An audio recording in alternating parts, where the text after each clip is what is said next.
Comme convenu, le Premier ministre nous a reçus avec les trois présidents des groupes, des députés français, des sénateurs et François-Xavier Bellamy pour les députés européens. Ce que nous avons dit au Premier ministre, c'est ce que nous disons depuis le départ. Ça n'est pas notre choix, le choix du 8 septembre prochain. C'est son choix. Et ce sera une question de confiance. Je pense que sur cette question de confiance, il ne faut pas se tromper sur le sens du vote. Ce n'est pas une question pour ou contre le Premier ministre, le gouvernement, pour ou contre les mesures que le Premier ministre a proposées au mois de juillet dernier. La question qui est posée, c'est de savoir si la dette astronomique qui pèse sur les épaules de tous les Français, c'est une menace ou pas. Eh bien moi, vous ne me ferez pas répondre non à cette question parce que j'ai des convictions. Je pense que la politique, c'est aussi des convictions d'abord. Et par ailleurs, depuis des années, je dis, ma famille politique dit que la dette, c'est une bombe à retardement qui peut nous exploser. Et donc, rejoindre les incendiaires qui voudraient précisément allumer cette mèche de l'explosion budgétaire et financière, ça n'est pas nous. Et je comprends parfaitement que les députés puissent s'interroger. Je comprends parfaitement qu'un certain nombre de Français soient en colère. Parfaitement. Ce que nous avons dit au Premier ministre, c'est qu'il fallait, pour que les choses soient claires, qu'un certain nombre de mesures qui heurtent les Français puissent être soustraits, retirés du plan. Pour nous, c'est quelque chose de fondamental. Bien sûr qu'il faut des efforts. Le problème, c'est qu'il faut que ces efforts soient justement répartis. Ce que nous avons constaté depuis le départ, et c'est l'origine de nos désaccords sur les mesures proposées par François Bayrou, c'était le sentiment que ceux qui travaillent, ceux qui cotisent, on les appelle toujours à l'effort, et les autres, non. Ça ne peut pas être toujours la France des honnêtes gens qui cotisent toujours plus et qui payent toujours plus. Un certain nombre de points pour nous étaient importants. Les 2 jours fériés, on ne peut pas demander aux Français de travailler plus sans gagner plus. On a des propositions pour que le temps de travail soit plus important, mais ça n'est pas possible qu'un temps de travail plus important, il n'y ait pas une rémunération. Ça n'est pas notre ligne politique depuis longtemps. Et François Bayrou s'est montré ouvert, il le dira d'ailleurs lui-même, pour faire en sorte que sur cette notion des 2 jours fériés, les choses puissent être discutées. Et même au-delà d'être discutées. Et évidemment, nous faisons des propositions en matière d'économie, puisque c'était 4 milliards d'euros d'économie, et nous ouvrons une discussion aussi sur la façon d'augmenter le temps de travail, tout en le rémunérant. Ce que nous avons dit aussi, c'est qu'on ne peut pas toucher aux franchises pour les Français sans que, par exemple, pour les immigrés clandestins, l'AME reste au même niveau. C'est-à-dire que ceux qui cotiseraient et qui cotisent aujourd'hui ont une franchise médicale qui serait doublée, ont une franchise sur les boîtes de médicaments, et des étrangers en situation irrégulière, eux, auraient une sorte de sécurité sociale qui leur assurerait aucun effort, tout en percevant les prestations, en tout cas tout en étant soignés, et ce régime est encore une fois très exceptionnel parmi tous les pays européens. Et donc j'ai enregistré qu'il y avait un budget de la part du Premier ministre. Depuis le départ, j'ai indiqué que, pour ce qui nous concernait, qui concerne notre famille politique, nous avons toujours alerté sur la menace de la dette pour chaque Français, et notamment pour les Françaises et les Français les plus modestes, les plus fragiles. Parce que si demain il y a une crise, et on voit la tension sur les taux d'intérêt, ce ne sera pas les plus riches qui trinqueront, ce sera les plus fragiles.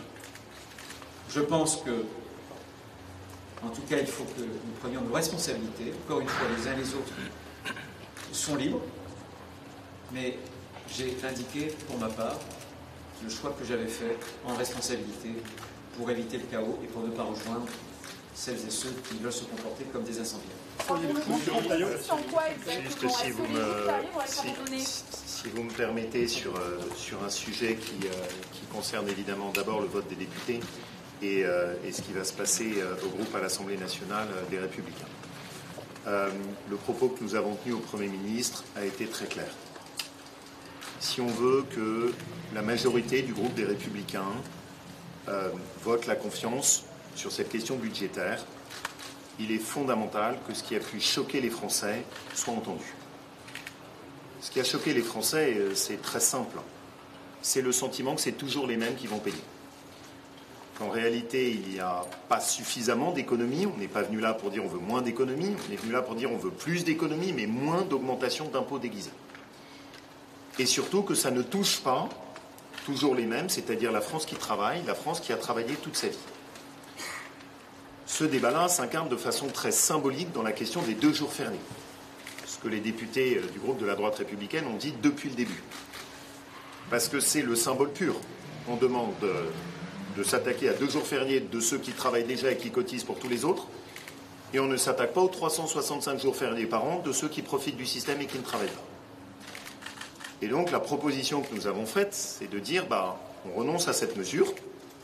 En contrepartie, il faut des économies. On propose une grande loi de lutte contre la fraude et l'assistanat. Et avec l'ouverture du débat sur le temps de travail dans notre pays, mais un temps de travail dans lequel celui qui travaille est plus rémunéré et pas avec plus d'impôts et avec aucun gain de travail.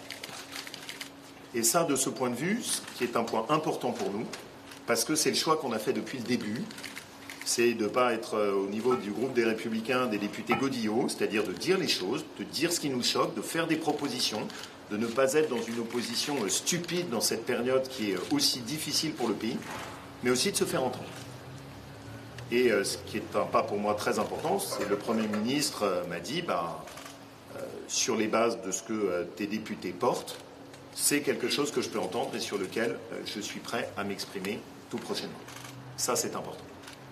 Parce que ma conviction, c'est que les Français sentent bien que, bien sûr, il y a cet effort budgétaire à faire, mais que pour qu'ils le soutiennent, il faut qu'il soit juste et équilibré. Est-ce que vous êtes en train de nous dire que les jours fériés sont abandonnés, cette mesure est abandonnée?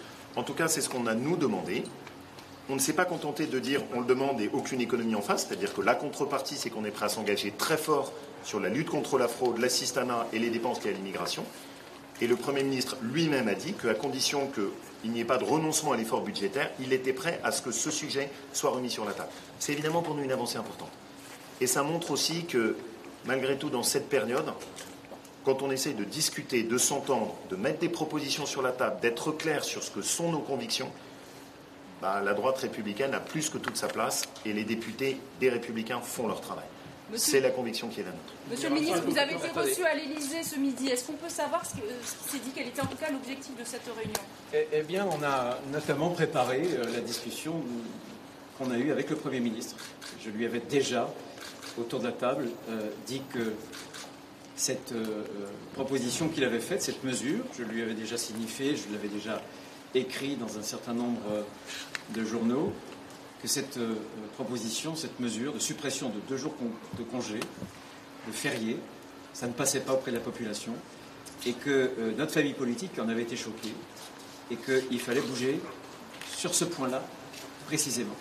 Comme vient de le dire Laurent Wauquiez, on a mis sur la table des vraies propositions, des vraies mesures d'économie, une réflexion sur le temps de travail et puis aussi sur la lutte contre l'assistanat et contre la fraude. Une autre mesure que vous avez proposée, c'est une réforme de l'assurance chômage. Juste un petit mot complémentaire, parce que c'est important de montrer que nous sommes en cohérence et dans l'action. Parmi les propositions d'économie, nous avons souhaité respecter l'engagement qui est le nôtre et qui participe aussi à renforcer la puissance publique et la capacité à intervenir, que ce soit au niveau de l'État territorial, au niveau de l'État central, puisque vous le savez, au Sénat, nous avons mené une commission d'enquête sur les opérateurs et les agences de l'État, et que, puisqu'on vient d'évoquer, nous avons demandé collectivement la suppression de ces 2 jours fériés. Nous sommes au rendez-vous aussi des économies et nous entendons à ce qu'un prochain texte, très rapidement, soit inscrit à l'initiative de notre famille politique qui devra permettre le regroupement, voire la suppression de certains opérateurs, de certaines agences pour générer des économies et renforcer justement la puissance publique sur les territoires comme au niveau central. Vous remettez en question les 35 heures, c'est ça? Peut-être juste un mot, tout a été dit, mais pour dire que nous sommes la famille politique qui, depuis des années, a alerté sur le risque majeur que fait peser la trajectoire de notre dette sur notre pays, sur notre société, sur la sécurité et sur la souveraineté des Français. Et aujourd'hui, nous sommes venus dans un esprit déterminé pour dire que ce constat est plus que jamais d'actualité. Je reviens du Parlement européen, et avec tous mes collègues au Parlement européen, nous rejoignons le travail qui est fait par les députés, par les sénateurs des Républicains, pour dire que la France doit sortir de cette trajectoire budgétaire qui inquiète aujourd'hui toute l'Europe. C'est une urgence absolue, mais cette urgence, elle doit se faire dans la justice. Ce n'est pas en alimentant les défaillances d'un État qui absorbe depuis trop longtemps toute l'énergie des Français qui travaillent que l'on sortira de cette crise. Il faut changer en profondeur de modèle. Et pour ce qui concerne les mesures d'urgence à apporter aujourd'hui, comme l'a très bien dit Bruno, comme l'a signalé Laurent, c'est le combat que nous portons aussi avec Mathieu. Notre devoir, c'est de rendre à la France qui travaille ce qu'elle gagne et ce qu'elle gagne pour le pays. Ce n'est pas en la faisant payer toujours plus que l'on sortira la France de la crise dans laquelle elle se trouve. C'est ce que nous sommes venus rappeler. Et c'est là-dessus que nous avons. Merci beaucoup.